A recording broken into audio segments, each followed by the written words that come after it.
آپ دیکھ لیں کہ رمضان کا خدا اور ہو جاتا ہے لوگوں کا اور غیر رمضان کا اور ہو جاتا ہے. رمضان میں جو ہے وہ 5 وقت تکبیر اللہ سے نماز بھی, قیام اللیل بھی, جو بیچارے پورا سال نمازیں پڑھتے ہیں نا, وہ بھی پریشان ہو جاتے ہیں کہ ہم سے پکے مسلمان تو رمضان کے اندر آ گئے, لیکن جیسے ہی عید کی رات آتی ہے, عید کا دن نہیں رات ہی, تو آپ دیکھ لیں بالکل معاملہ تل پٹ ہو جاتا ہے. تو اسلام میں پورے کے پورے داخل ہو رہے ہیں. مراد یہ ہے کہ اسلام کی کچھ چیزیں آپ کو پسند ہوں گی تو وہ تو ظاہر آپ اڈاپٹ کریں گے. جیسے لوگ کہتے ہیں نا جناب وہ جی حلوہ کھانا سنت ہے جی, وہ جی بکری کا گوشت نبی صلی اللہ علیہ وسلم کو پسند تھا. کس کو کہا جاتا ہے یار موٹا گوشت کھاؤ, کہتے ہیں نہیں یار وہ موٹا گوشت بیماری ہوتا ہے. قرآن میں لکھا ہے کہ حضرت ابراہیم علیہ السلام بچڑا بنا ہوا لے آئے تھے, تو ہم کہتے ہیں یہ تو سنت ابراہیمی ہے موٹا گوشت کھانا. وہ کہتے ہیں نہیں جی نبی علیہ السلام تو چھوٹا گوشت پسند کرتے تھے. تو یہ سنتیں ہیں جو اسلام میں داخل ہونے والی ہیں, اور جو مشکل کام ہے وہ نہیں, بلکہ اس کو بیان کرنا بھی وہ اپنے لیے اتنا بڑا رسک سمجھتے ہیں کہ 4 بندے جو ہم نے جھوٹی کہانیاں بتا کے لوگوں کو اٹیچ بھی کیے تھے وہ بھی نہ ہمیں چھوڑ دیں, لوگوں کو کڑوی بات نہ کریں, بس میٹھی میٹھی بات کریں آپ. اور میٹھی بات بھی میں نہیں سمجھتا کہ اسلام میں کوئی بالکل صرف میٹھی بات ایسی ہے کہ جس کے اوپر آپ مجمع اکٹھا کر سکیں, اس کے ساتھ بھی کچھ نہ کچھ کڑواہٹ لگی ہوئی ہے. کریلا جو آپ جتنا بھی پکا لیں اس کی کڑواہٹ 100% تو نہیں ختم ہوگی, وہ تو اپنی اس کی رہنی ہے. تو اگر کوئی بالکل ہی جو ہے وہ کیلا جو ہے وہ آم بنا کے پیش کر رہا ہے تو آپ سمجھ لیں کہ وہ کریلا نہیں کوئی اور ہی چیز ہے, ورنہ یہ توحید کی دعوت تو انبیاء سے نہیں لوگوں نے قبول کی ہے, تو ان وائزین سے لوگ کیوں قبول کر رہے ہیں؟ تو مکمل اسلام میں داخل ہونا ہے, یعنی حقوق اللہ کے اعتبار سے بھی, حقوق العباد کے اعتبار سے بھی, حلال و حرام کی تمیز کرنے کے اعتبار سے بھی, ہر اعتبار سے دیکھنا ہے. آپ دیکھ لیں سودی کاروبار لوگ کر رہے ہیں, ہر سال وہ مسجد نبی میں اعتکاف بھی بیٹھتے ہیں, تو وہ والا اسلام لیا ہوا ہے لیکن کمائی حرام کی ہے. اللہ کے نزدیک تو 0 سے ملٹیپلائی ہے. ہاں دنیا میں آپ لوگوں کو دھوکہ دے لیں گے, لوگ کہیں گے کہ جی حاجی صاحب تے ہر سال ہو جاندے نے, اور یہ جتنے حاجی صاحب ہیں نا اللہ معافی دے, اللہ کی پناہ, اللہ ماشاء اللہ. اور مت چلو شیطان کے نقش قدم پر, بے شک وہ تمہارا کھلا دشمن ہے. اچھا, شیطان کے راستوں پر چلنے سے منع کیا گیا, اس کا مطلب ہے کہ حق کا راستہ دیکھ لیں آپ, قرآن میں حق کا راستہ ہمیشہ سنگولر کے سیغے سے آیا ہے, اہدنا الصراط المستقیم, اے اللہ میں سیدھے راستے پر چلا. آگے وہ کہتے ہیں جی آپ آگے بھی پڑھیں جی صراط الذین انعمت علیہم, نیک لوگوں کے راستے پر. نیک لوگوں کا راستہ تو ایک ہے ہی نہیں ہے جن کو آپ نیک لوگ سمجھتے ہیں, جن کو ہم سمجھتے ہیں وہ تو ایک ہی راستے پہ ہے. ایک کہتا ہے قوالی حرام ہے, دوسرا کہتا ہے جی قوالی اللہ تک پہنچنے کا ذریعہ, کہتے ہیں دونوں ٹھیک ہے. ایک کہتا ہے جو فاتحہ پڑھتا ہے اس کے منہ میں انگارہ رکھ دو امام کے پیچھے, دوسرا کہتا ہے جو فاتحہ نہیں پڑھتا اس کی نماز نہیں ہوتی. کہتے ہیں دونوں ٹھیک ہے, کیونکہ یہ سارے راستے اللہ کی طرف جا رہے ہیں. اللہ تو کہتا ہے ایک راستہ میری طرف ہے, امام اعظم محمد رسول اللہ صلی اللہ علیہ وآلہ وسلم کا. اور شیطان کے لیے اللہ تعالیٰ نے ہمیشہ گمراہی کے لیے جو ہے نا وہ پلورل کا سیغہ استعمال کیا. شیطان کے نقش قدم پہ مت چلو, اس کے خطوط کے خط, ہم ایسے اردو میں لیٹر کے لیے بھی خط ہوتے ہیں نا, ایک لکیر بھی کھینچنے کو بھی خط کہتے ہیں. یہ جب میٹرک لیول کے اوپر آپ نے میتھ اگر پڑھی ہے نا اور جیومیٹری, تو لکھتے ہیں ایک خط اے بی کھینچا, وہ ایک لائن اسٹریٹ لائن کھینچی جاتی تھی نا, اس کو خط کہا جاتا تھا.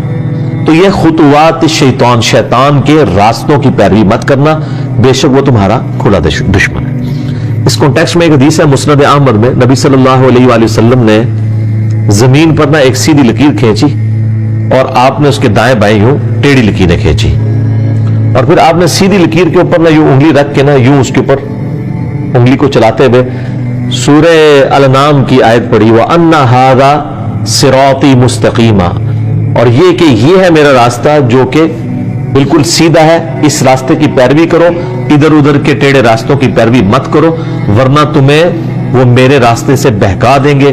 یہ وہ چیز ہے جس کی اللہ تمہیں وصیت کرتا ہے. یہ نبی صلی اللہ علیہ وسلم نے آیت تلاوت کی, اور آپ فرمایا یہ ٹیڑھے راستے شیطان کے ہیں اور بیچ میں سیدھا راستہ میرا ہے. تو آپ صلی اللہ علیہ وآلہ وسلم نے جب بھی ہدایت کے راستے کی بات کی ہے تو اسے سنگولر کے سیغے میں کہا. اچھا, یہ جو ایک آیت آتی ہے نا, والذین جاہدوا فینا لنہدینہم سبلنا, جو لوگ بھی ہماری راہ میں کوشش کریں گے تو ہم ان کے لیے اپنی راہیں کھول دیں گے. وہاں راہ سے مراد یہ نہیں ہے کہ بھئی ایک راہ کے اوپر فاتحہ پڑھنے والے کی نماز نہیں ہو رہی ہوگی، دوسرے پہ جو نہیں پڑھ رہا ہوگا اس کی نماز نہیں ہو رہی ہوگی. یہ راہ سے مراد یہ کہ جب بھی وہ شخص اللہ کی طرف اخلاص شو کرے گا نا تو کسی طرف بھی وہ چلے گا نا الٹیمیٹلی اللہ تعالیٰ اسے اپنے تک لے آئے گا.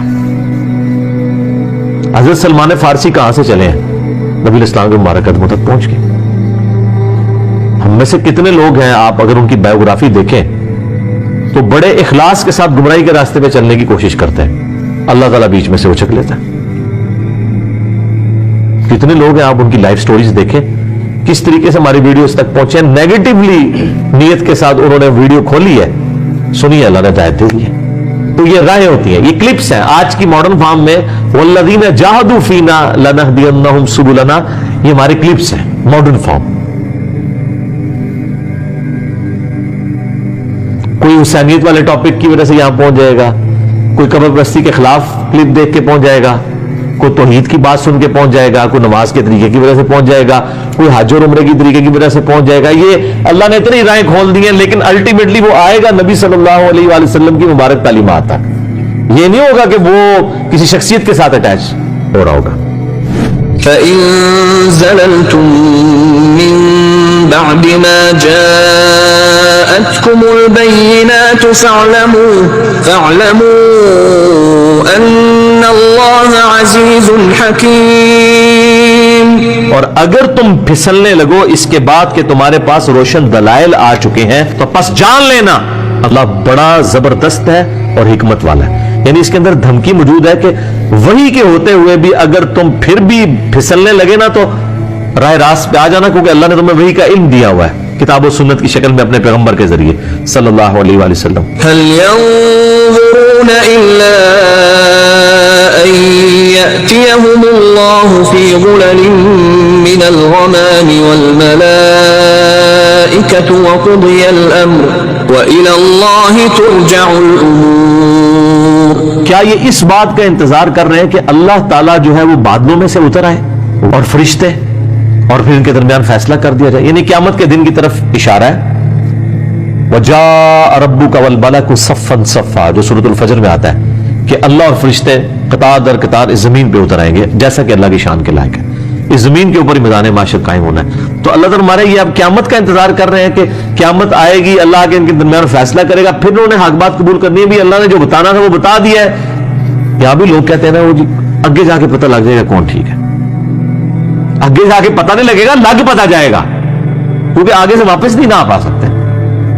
تو اللہ تعالیٰ تو یہ کہہ رہے کہ یہ تم قیامت کے دن کے انتظار میں بیٹھے ہو کہ اس دن فیصلہ ہوگا. تو اس دن پھر کیا ہوگا؟ پھر تو فیصلہ ہی ہو جائے گا. یہ فیصلہ نہیں ہوگا کہ ہاں جی حضرت صاحب اب دنیا میں دوبارہ تشریف لے جائیں اور اب آپ جا کے رفع دین سے نماز شروع کر دیں.